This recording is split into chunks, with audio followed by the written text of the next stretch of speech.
Hey there, I am back to unpack some of the awesome research that was presented at the FDRS conference this year, the Fat Disorder Research Conference earlier in 2023 in Atlanta, Georgia.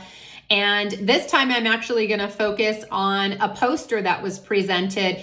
If you go to these conferences, man, make sure you take time to go visit these PhD students that are the lipedema researchers of tomorrow.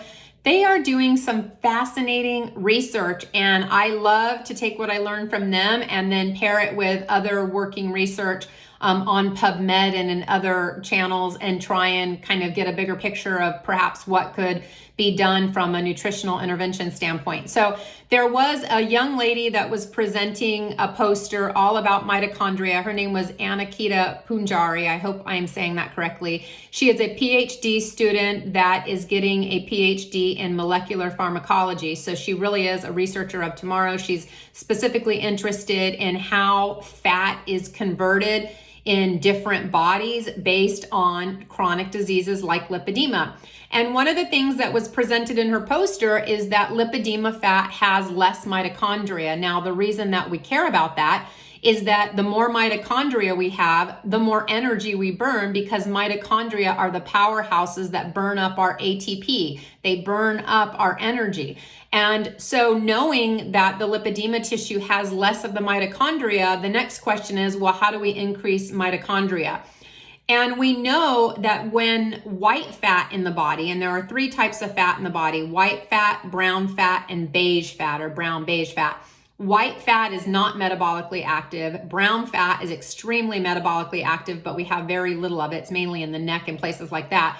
And then the third type of fat is brown beige fat, and it can do that transversion.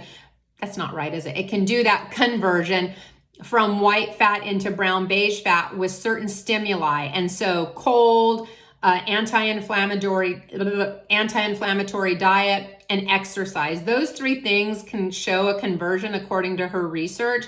And I thought that was pretty fascinating. And thinking about it, like I said, from the nutritional standpoint, which is my wheelhouse, eating an anti-inflammatory diet would increase mitochondria, because when we subject our body to inflammatory response, we increase oxidative stress on the body, and oxidative stress diminishes our mitochondria. It lowers our mitochondrial rate in our tissues. So when we eat foods that we know are not inflammatory for us, we quite possibly could save the mitochondria that we have and possibly increase the number that we have.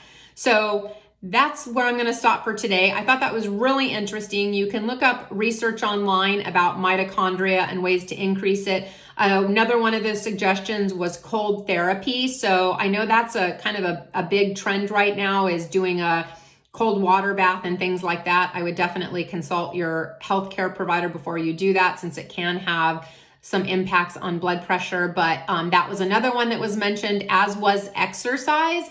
Everybody has a different level of mobility and where you are with your exercise, but exercising is another way to increase your number of mitochondria and get a little bit more burn.